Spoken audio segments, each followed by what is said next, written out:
A brand new season of Marvel Snap is upon us, and with it is the new Season Pass card in Daken. I believe it's actually pronounced Daken. I was saying Daken. I'm going to go with Daken. So, he's a 3/4 on reveal. Add the Muramasa shard to your hand. I'm pretty excited about this card, and I think there's something worth mentioning about Season Pass cards now, right? So you pick up the Season Pass, yes, it costs money, and that is a bit of a bummer, but it's not the most expensive thing in Marvel Snap, let's be honest. And you get a lot of return value. You get credits, you get gold, you get all kinds of cosmetics, but you also get the opportunity to complete the weekend missions, which happen every week, and they give you a return of what seems to be 150 gold every single weekend if you win games with the Season Pass card. So there's return value, there's direct value within the Season Pass, and you get the brand new card.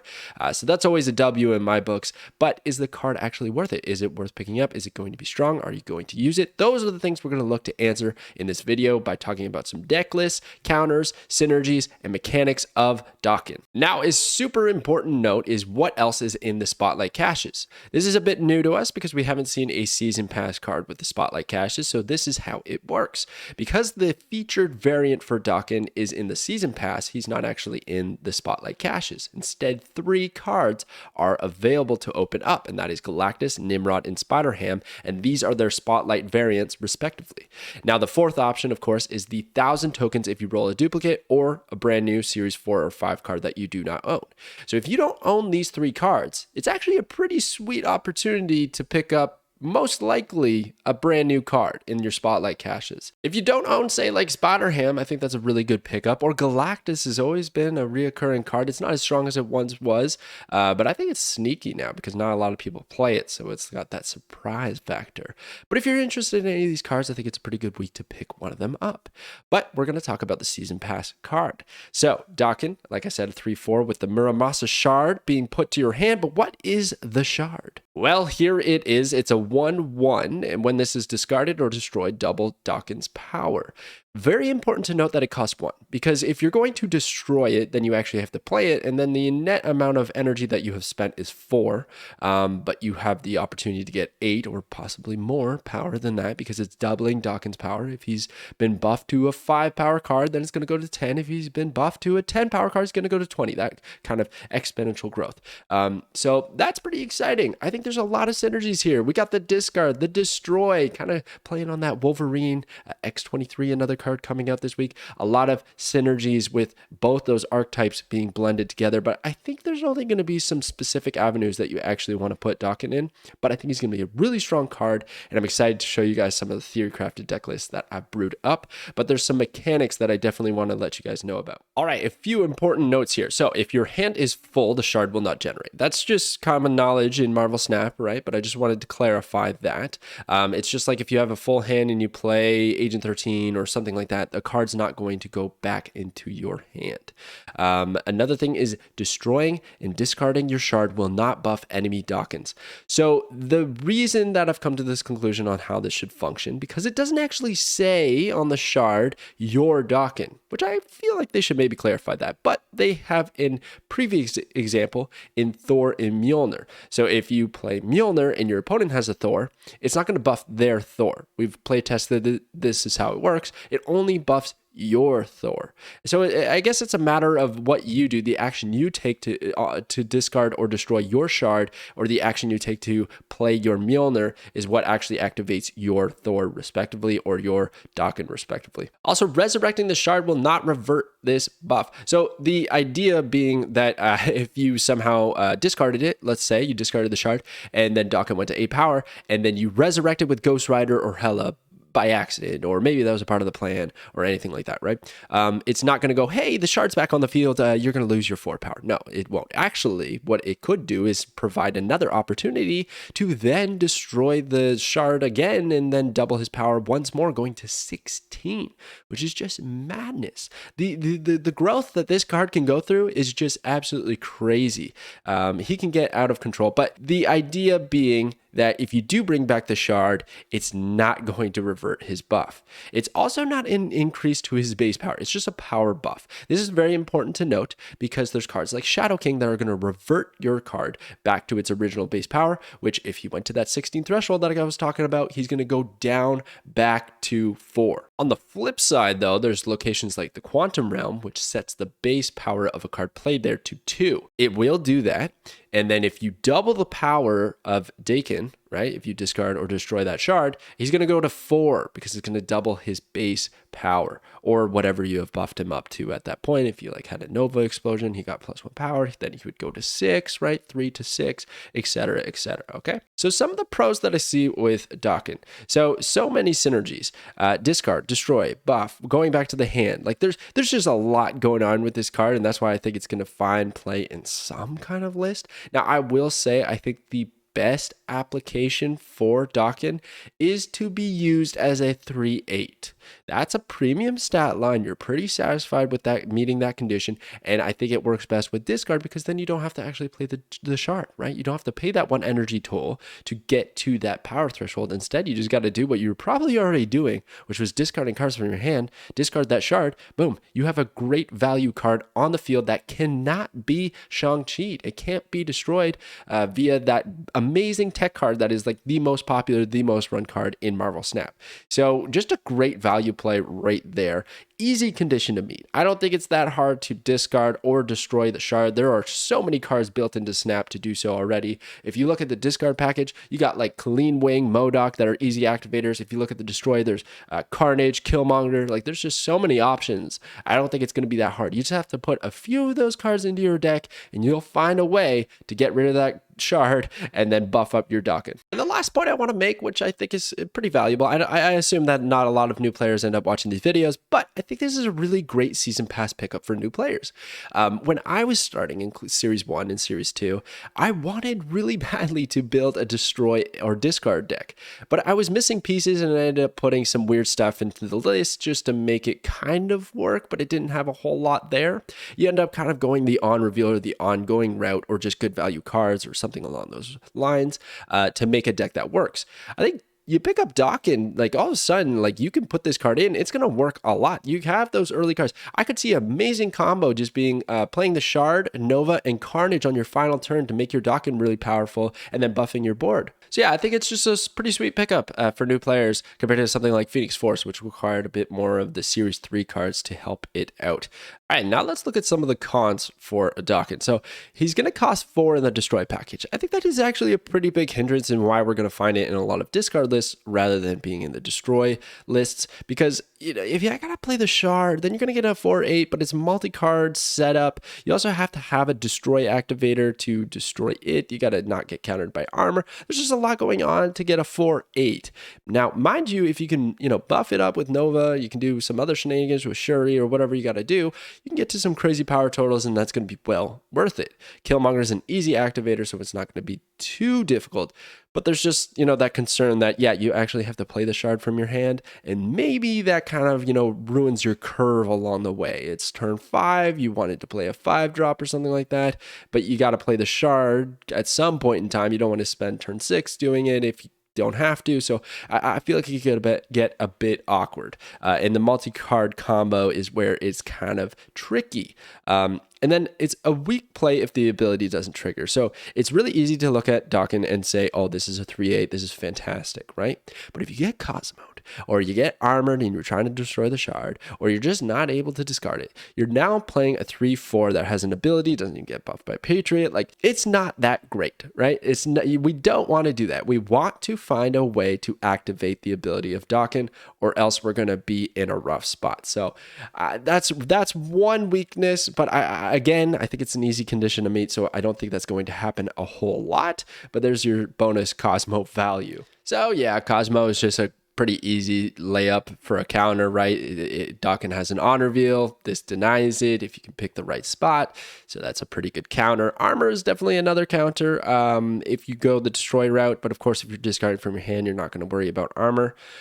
Actually, in fact, armor can work to your benefit by protecting your Daken if you decide to go to that like 16 power threshold or further than that.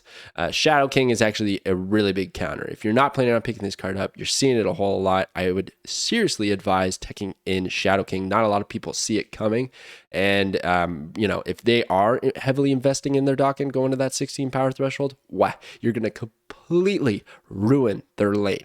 And you could also do that with Shang-Chi by destroying it. And that's why, because these couple counters exist and they are popular options to be in deck lists, I feel like it's better to just play it nice and easy. Just let your Daken go to 8 power and be happy with it. 3-8, great value. You know, you can just play him that way and you'll be fine. And another thing is Leech. You don't see Leech anymore ever since he was like unbelievably nerfed, but he could be a pretty big detriment to the Daken plan if you play Daken on 5 or you just plan on using the shard on turn 6. Well, Leech is going to sap your hand and now you have nothing for it. Another one is Master Mold. I don't know if this is necessarily a counter, but I was just thinking of a way to stuff cards into my opponent's hands so that they don't actually get the shard thrown back, and then it completely shuts down Daken. Like you don't even have to worry about destroying, discarding anything like that, or denying them with Cosmo. Like you just put Sentinels in their hand and they didn't get the shard, they're done. That card is ruined. All right, now let's talk about some theory crafted list. I'm really excited about these. So some of the key synergies are like, and this is just examples. Like I could have put a lot more, but you got like the MODOK, all the discards. Clean Wing is a clear winner here, but I just really like MODOK because it's just an easy play. Like you want to do that anyways. You could MODOK on 6 and it's still a really good value because you're playing 8 power, and then maybe you have Dracula on the board to then, you know, soak up your APOC, right? That is big in your hand because he's the only one left standing, and then you double the power of your Daken because you just discarded the shard. Like there's so much value there, but of course Clean Wing is a nice easy activator as well. I could see a list. I used to like running a list where it was a lot of cheap cards and a lot of discard and strong guy. Like that could work too, right? You could just try to empty out your hand by discarding a whole bunch of stuff and getting big buffs on cheap, high value cards. But another one is Forge. Because Daken costs 3, we want to double the power of Daken. Forge is going to give him +2, a nice curve play, and then he's going to be looking like a 3/6 rather, which can get doubled to 12, can get doubled again to 24. It'll get out of hand. Absorbing Man is a really nice one, especially since his recent buffs. So he can either provide us with another shard to discard or destroy, which is great value, get that bonus power, or he works with a lot of cards in a few of these lists, a lot of on reveals that are going to help us out. Even the discard package, honestly, you could throw in Absorbing Man with Daken in just about any list, and they're going to pair very nicely together. They also work curve-wise, right? You play Daken on 3, you play Absorbing Man on 4, you have 2 shards in your hand, you find a way to destroy or discard them in turns 5 and 6, and you have a crazy power swing on that turn. And hopefully you got armor there, and you don't even have to worry about Daken getting destroyed.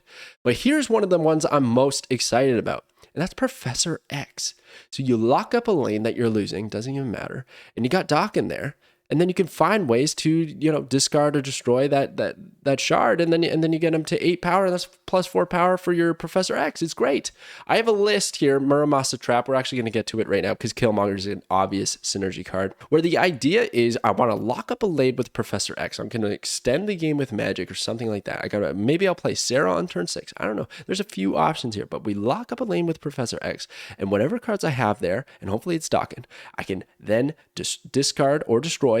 In this deck list, I'm going for the destroy route. That shard, right, to give him +4 power. And we have the Nova Explosion to give +2 power wherever needed. And I have Silver Surfer to give another +2 power to Daken. Like the power total would get nuts that no matter what your opponent tried setting up, maybe we just play this in a lane we were straight up losing like 10 power by, right? But my ability to swing that lane with them having no control over playing cards there is just insane. That's why I really like it. It's got a bit of a trap, right? A bit of a trap. I locked in your most valuable lane. You thought you were winning it. We snap, but I get a burst amount of power. And then we got Wong and we got Gambit. Gambit actually works so well. Maybe we don't even want to, play the shard and then destroy it. Maybe we just want to discard it. So you play Wong, Gambit, destroy 2 of your opponent's cards, and then the shard as well. It doesn't work well with Professor X. You'd have to watch out with what you're doing, your line of play, right? Because Professor X is going to protect the cards and they're still targetable. But still, the idea of getting rid of those shards from your hand is just unreal. It'd be so much fun.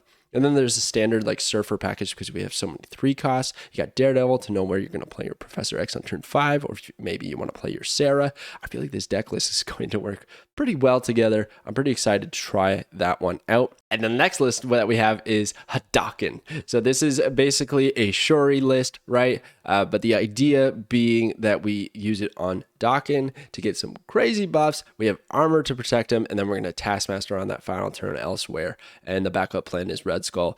Iron Lad is actually just sick here because he's getting either copy Shuri, which is great, or Forge, or Daken, which is wild too.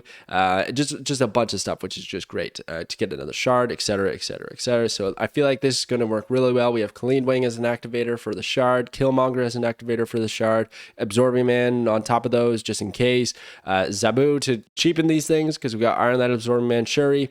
There's just a lot of shenanigans. It looks really fun. I could have put in another 4-drop maybe instead of Forge, for instance, could take him out, or one of the activators, or even I was thinking of just getting rid of the 1-drops. But just this, basically just take this shell and kind of tweak it around because I think this is going to be really fun to play with. A new spin on the Shuri list, which is kind of welcomed for me. It gets a bit boring sometimes. So I feel like that'd be fun to try and get a really big Daken, a really crazy power play. And then the one that is probably going to be the most consistent, the most reliable, the strongest maybe with this brand new card, and that is Discard. This is a staple discard list that has been around since the dawn of time pretty much. And for good reason. It's such good value. Look at this. Okay, so we're going to benefit from, when we discard the shard, we benefit from getting +2 power on our Morbius. We get the collector buffed up because the shard entered our hand. Daken's going to get double power. We find a way to discard APOC, swarms, get rid of all that stuff. We use Lockjaw to cycle a bunch of stuff. Maybe we even go crazy and we cycle the shard to get a new card out there and then hope we draw it later to discard it again.